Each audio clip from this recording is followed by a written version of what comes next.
Hello friends, good morning, welcome back to my new blog. તો કેમ છો બધા? મજામાં ને?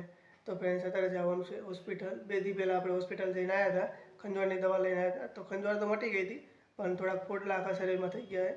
તો જો બતાવું છું, લાલ લાલ થઈ ગયું, નાની નાની ફોડકીઓ થઈ ગઈ છે. તો આખા શરીરમાં થઈ જાય. તો મમ્મી કે મારી આને હોસ્પિટલ છે, મમ્મી જ્યાં નોકરી કરે ત્યાં, તો જે ચામડીના રોગને આપણે દેખાડવાનું. તો પહેલાં હોસ્પિટલ જવાનું, પછી જો ટાઈમ રહ્યો તો સુદામડાભાઈ જવાનું હોય, કારણ કે અહીંયા પોસ્ટમાં થોડુંક કામ છે. અને જે આપણે ઓલું મકાનનું કામ કર્યું હતું ત્યાં થોડુંક એક બોર્ડ બદલવાનું છે. તો પહેલાં આપણે હોસ્પિટલ જઈને આવીએ, જો ટાઈમ મળશે તો ઉદામડા જવાનું, ને કંઈક કાલે. તો ચલો.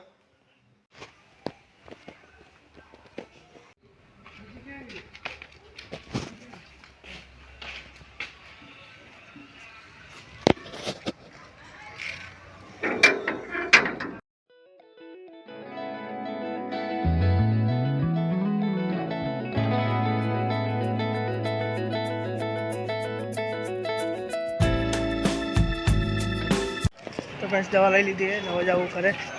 આપણે ઉદામડા અત્યારે 12:30 થઈ ગયા.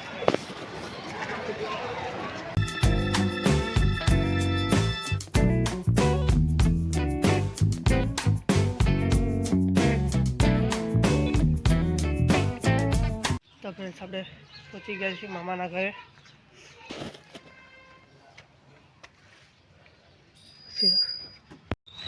તો ફ્રેન્ડ્સ, આપણે દવા લઈને આવતા રહ્યા સુદામડા, અને અત્યારે પોસ્ટનું કામ પતાવીને આવ્યો. એટલે એમાં એવું હતું કે મમ્મીનું પપ્પાનું પોસ્ટમાં ખાતું ચાલુ હોય, અને 20 વર્ષનો વીમો ઉતરાયેલો હોય. તો પપ્પાનો તો પતો આવ્યો, અને મમ્મીનો હજી 3-4 વર્ષનો બાકી છે. તો મમ્મીનું આ વર્ષે પૈસા નહોતા ભર્યા, તો પોસ્ટનું બંધ થઈ ગયું હતું ખાતું. ફોર્મ તમે ભરી નાખ્યું હતું પછી ચાલુ કરાવવા, અત્યાર સુધી હજી થયું નથી. બે એક મહિના થઈ ગયા છે. તો એમને કીધું કે સુરેન્દ્રનગરની પાસે પોસ્ટમાં જવું પડશે. તો હવે અહીંયા જઈશું, પછી ખબર પડશે આપણને.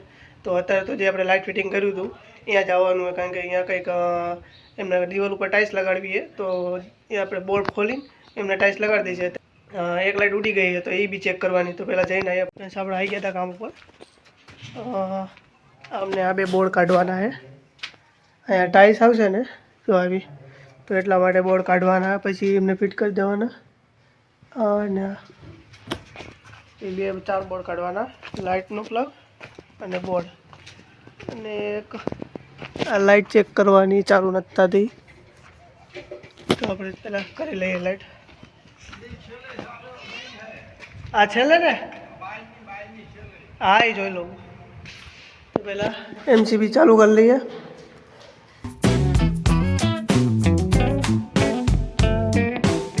તો ફ્રેન્ડ્સ, બોર્ડ ખોલી નાખ્યા છે 4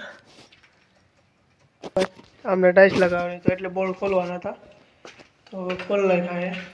તો ફ્રેન્ડ્સ, ચા બની ગઈ છે અને થેપલા પૂરી. તો હવે ચા પીશું. તો ફ્રેન્ડ્સ, આપણે ચિરાગભાઈ જઈને આવીએ. મારા મામાનો છોકરો થાય સંબંધમાં. તો એનું એક્સિડન્ટ થયું હોય ઇકો લઈને જતા હતા. તો માથામાં થોડુંક વાગ્યું હોય, કંઈક 7-8 ટાંકા આવ્યા છે. તો આપણે એની પાસે જતા આવીએ પહેલાં. તો ફ્રેન્ડ્સ, ચલો વાગ્યું છેલ્લા 8 ટાંકા આવ્યા ને, તો પણ આખડા મરતા હોય. તો એ માથે વાગ્યું અહીંયા, અને આ બાજુ આ પગે, અને આ ભાઈ નાની ક્રેક આવી થોડી. અને માથામાં કંઈક 8 ટાંકા આવ્યા, 8-9 ટાંકા. ઇકોનો તો ભૂકા જ બોલી ગયા. તો ફ્રેન્ડ્સ, ઘણું બધું વાગ્યું હોય. આ માથામાં 8 થી 9 ટાંકા આવ્યા હોય, અને પગમાં બી ફ્રેક્ચર થઈ ગયું હોય, છોલાઈ ગયો થોડો. તો ઇકો તો આખી તૂટી જ ગઈ છે આગળથી. તો 4 જણાનું વાગ્યું હોય, 3-4 જણાને ઘણું બધું વાગ્યું હોય. ધ્યાન રાખવું પડે, ધ્યાનથી હલાવવી પડે ગાડી. તો ફ્રેન્ડ્સ, દીવાબત્તીનો ટાઈમ થઈ ગયો. તો પહેલાં દીવાબત્તી કરીએ આપણે.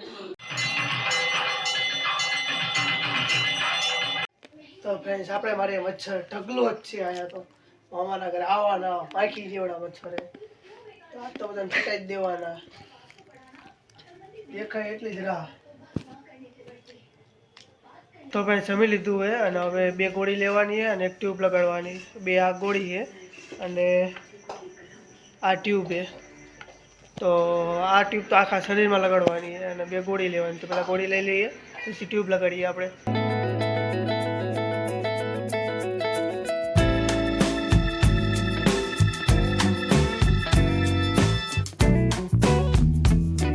તો ફ્રેન્ડ્સ આપણે દવા લગાવી લીધી છે અને હવે આપણે સૂઈ જશું. તો આપણે આ વ્લોગને કરીએ એન્ડ. જો તમને વિડીયો પસંદ આવ્યો હોય તો લાઇક શેર એન્ડ સબસ્ક્રાઈબ કરવાનું ન ભૂલતા. તો આપણે મળીએ નેક્સ્ટ વ્લોગમાં. Thanks for watching. Bye bye.